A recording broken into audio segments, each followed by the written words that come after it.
Here with reaction is the Relatable podcast host, Allie, Beth, Stuckey, and the host of America First on the Salem Radio Network, Dr. Sebastian Gorka. Dr. Gorka, you know firsthand, as a world traveler, that socialism, when tried, has failed. Obama tried. He wanted to redistribute the wealth. His policies, stifling regulation, high taxes, redistribution, 13 million more Americans in food stamps, 8 million more in poverty. Doesn't work.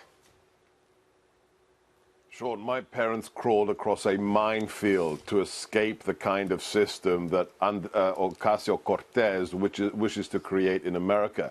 I think it's very telling that she has these latent totalitarian tendencies whereby she thinks the people's will in Venezuela should be ignored and Maduro's regime should be recognized. Can you imagine, Sean, if in the last 6 days the media had paid as much attention to Venezuela as they did to the fake news about the Catholic Covington schoolboys being racists? If they'd actually told the truth about Venezuela, nobody in America would wish what this woman wishes to put upon us. 40 countries have tried this system. It has all failed. Redistribution of wealth means you have to take it from somebody else first. Socialism is inherently dictatorial, and this woman, Ocasio-Cortez, wishes to see that in America. But it's all the Democrats now. It's Ocasio-Cortez. It is Nancy surrendered. Comrade de Blasio, Allie.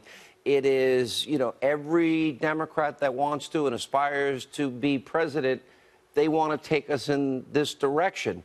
The promise that was closest to nationalized health care was keep your doctor, keep your plan, pay less. Well, people saw their premiums go up as much as 200% or more.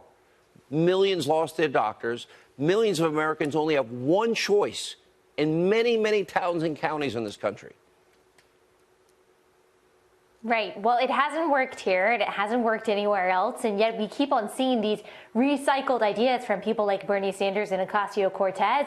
And like you said, they used to be on the fringes. We could kind of laugh at someone like Sanders or laugh at a 29-year-old who really knows nothing about politics. But when you see someone like Nancy Pelosi or a mainstream Democrat acquiesce to people like her, it really starts to worry you when the majority of the country seems to be leaning in that direction, specifically millennials, which is soon to be the biggest generation ever in our nation. But Nancy Pelosi understands that she has to acquiesce to the far left, radical, open border socialist Democrats, or else Democrats aren't going to stay in power because people are looking to people like Ocasio-Cortez and Bernie Sanders to be the future of this country, unfortunately. And Elizabeth Warren and her. The thing is, I guess it's appealing when, look, everybody, and I've spent an early part of my adult life, was independent financially since I'm 18. The college I went to, I paid for myself. I worked full time while doing it. Lived paycheck to paycheck for many years in my 20s. And it's appealing maybe to a lot of people because it would take away their fear. The government's going to provide daycare, health care, provide housing, maybe a new car will be the next proposal, Dr. Gorka. But don't worry, we're going to take it from those people. But it's really about them keeping power. It's a power play, and it will always disappoint. It's only appealing if you have no sense of history and the suffering of millions of people, 100 million people killed and hundreds of millions who have been persecuted. That's the reality. It's nice in the kind of way of people giving you something for nothing, which never actually happens in real life. That's the shame of it. The radicals have taken over the Democrat Party. That's why we have a shutdown. Nancy is giving in to the extremists. All right. Thank you both for being with us.